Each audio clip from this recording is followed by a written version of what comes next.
បារីឯក្រុមហ៊ុន Coca-Cola ឯនោះវិញចាប់រង្វាន់សម្រាប់គូស្នេហ៍អាពាហ៍ពិពាហ៍លើកទី1ក្នុងឆ្នាំ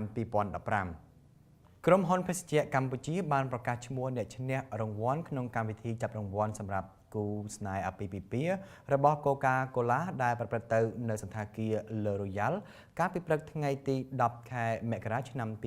2015ក្នុងកម្មវិធីចាប់រង្វាន់នាពេលនេះគឺផ្ដល់ជូនពិសេសសម្រាប់អាពាហ៍ពិពាហ៍ពី Coca-Cola បានរៀបចំឡើងសម្រាប់គូស្នេហ៍ដែលបានរៀបចំគូអាពាហ៍ពិពាហ៍ក្នុងអំឡុងខែតុលាដល់ខែធ្នូឆ្នាំ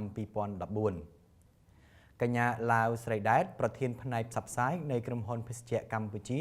បានចាប់រង្វាន់ផ្ដល់សំណាងនៅរង្វាន់ដ៏អស្ចារ្យដល់គូស្វាមីភរិយាថ្មីចំនួន26គូដែលរង្វាន់រួមមានម៉ូតូ Honda Dream ទូរស័ព្ទ Samsung Galaxy S5 ទូរស័ព្ទ Sony 32 អ៊ីង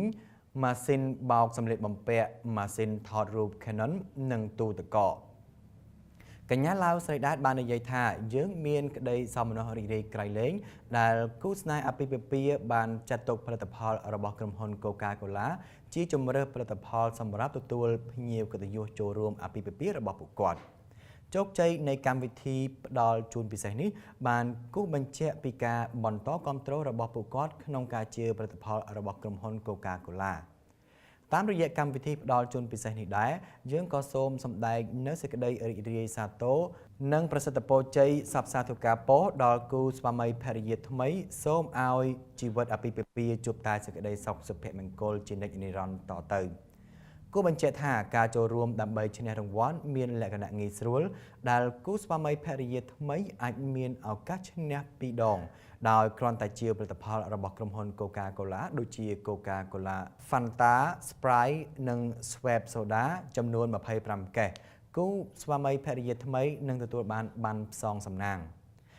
លើកទី1កោះភ្លាមឈ្នះភ្លាមសំណាងទី2